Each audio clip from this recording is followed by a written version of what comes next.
Hi, I'm Rick at Rick Turns, and today's video is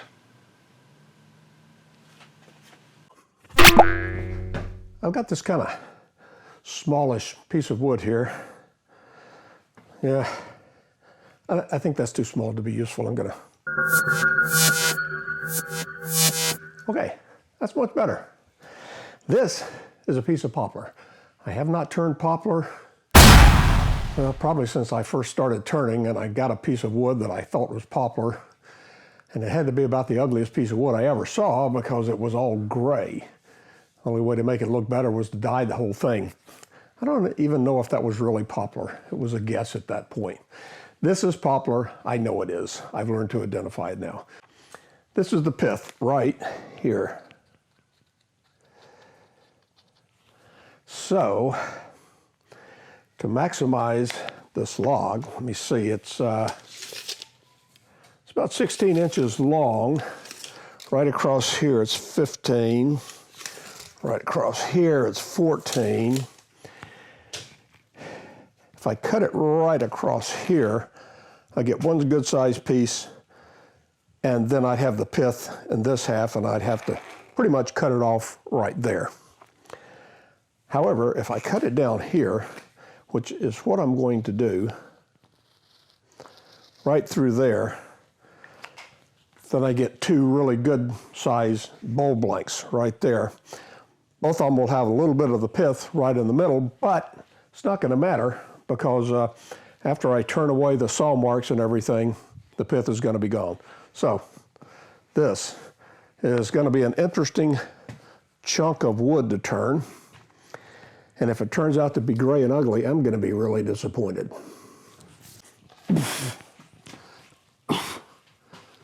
This is a heavy log. Ugh.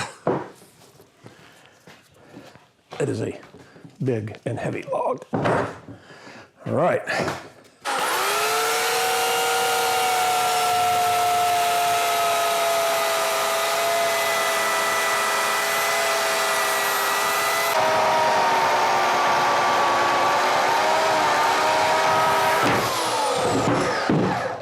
Whoa! Okay. Well, knock that one right down. Okay. You can see here we got a greenish streak here. There's a little bit of purple starting there, but it looks like I'm not going to have much. So I got two big bulb blanks here. Yay! All right. Need to find the center point of that. And draw a circle. And let me see here. Including the bark, it's 14 inches across, 16 inches that way. So go down to my 14-inch circle here. And that's actually a little bit too big, just because of the bark. So let's stick this right here. And that's looking pretty good right there.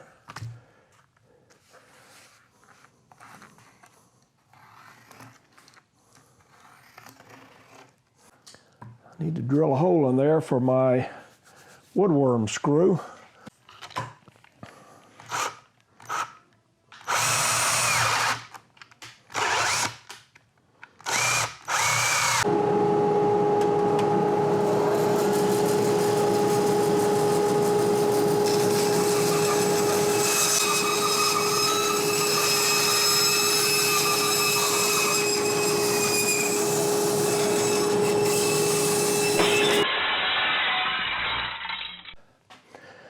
All right, to start with, I'm going to be using a record SC4 chuck with 120 millimeter jaws, which will give me a good surface for the flat part of the wood right here to go up against.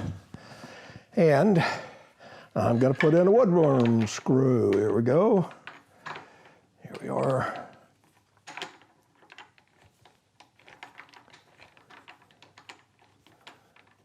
Screw this on.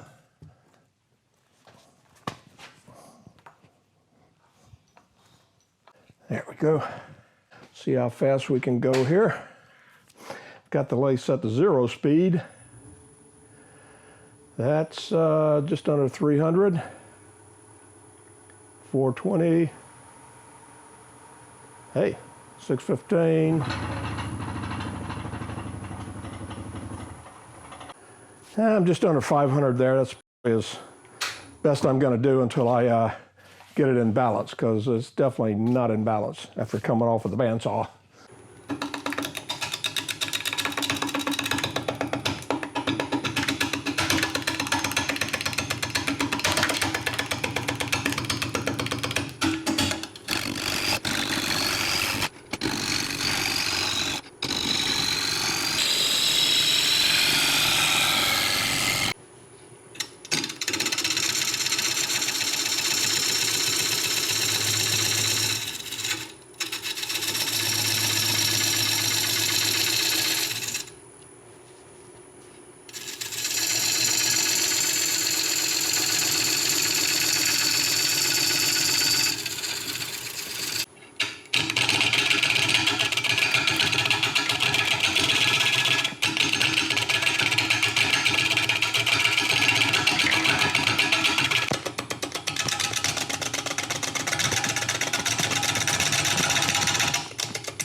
Man, this wood is sopping wet.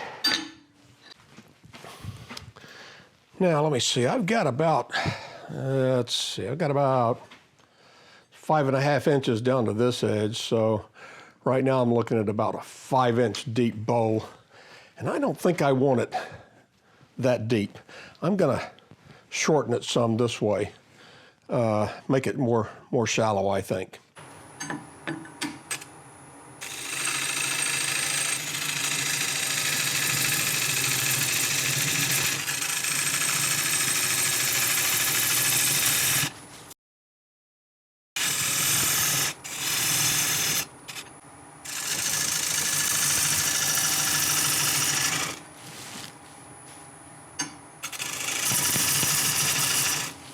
Let's see, I'm guessing that's about 3 inches.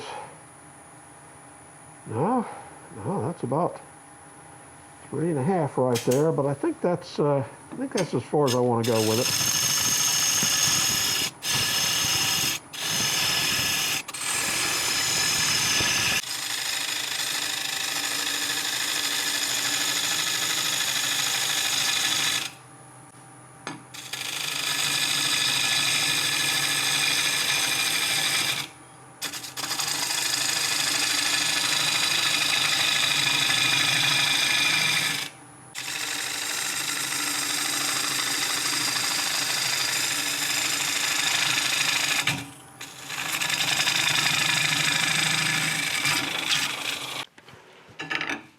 So, I'm going to be using a tenon here held in my one-way stronghold chuck with 100mm jaws.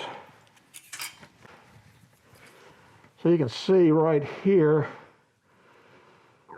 I'm almost right on. I just need to cut off, looks like maybe a 1/16 of an inch there to get this diameter. Of course, I'm going to have to shorten it, but let's get to the right diameter first.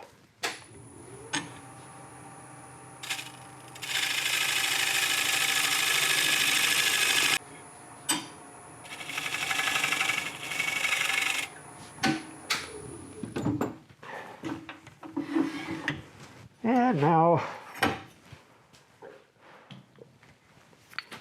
check just in case. Still a little bit too big. Well, that's why I tested it like that. Take a little more off. It would help to put this back up here too.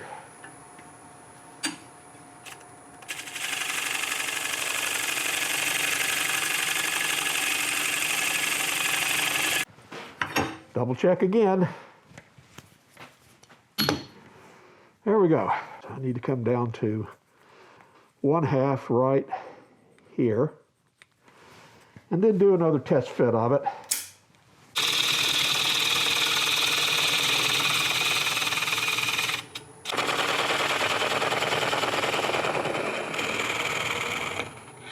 Good. So really, I want the bowl bottom to come, that is the curvature to start right there. So it just so happens that it coincides very nicely with the width of the tenon there. Okay, well that makes it easy. So I got to bring this curvature here all the way down to here.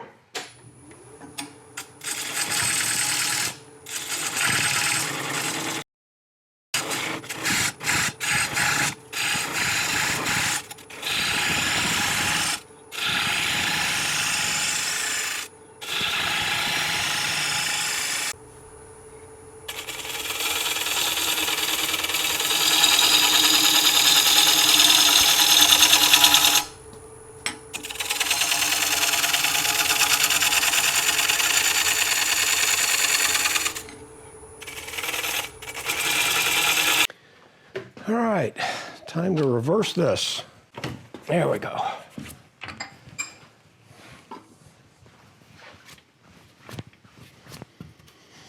And there we have it. Let's see. This, and put this in there. And tighten it down. And tighten it down again. And tighten it down again.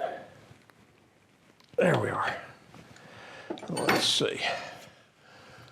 I've got good contact all the way around the jaws with the base of the bowl. All right, we're clear. Ready to go.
And I've switched to a more accurate depth gauge here. This is not my idea. I got it from a video on the Wyoming Woodturning channel. Sam Angelo will tell you on his video there that he got that idea from somebody else. And if I remember, I'll get a link to it in the show notes below the video. So this point right here is lined up with the outer edge of this jaw right here. This point right here is lined up with the outer edge of that board right there, so I just slide that in, and that shows me that's the distance from what I want the bottom of the bowl to be, not including the tenon, and the wood right there. So that is 1.5 inches. That's still a little bit thick. Probably going to turn it down to about 1 inch. Now, I'm going to dry this bowl, as I mentioned earlier, and doctrine says leave a thickness here of 10% of the diameter. Diameter here to here, 13 inches, 10%, 1.3 inches, so about 1 1/3 inches. See what I've got right here. And it's about, yeah, 1 3/8. So that's good right there. Now, let me see. I might turn this a little bit thinner. This part right here a little bit thinner. Yeah, to kind of get it even all the way down. One reason for having the sides even and the bottom even, all at the same thickness, it reduces some of the stress as the wood dries. Still sharp. All right, a little deeper, just a little.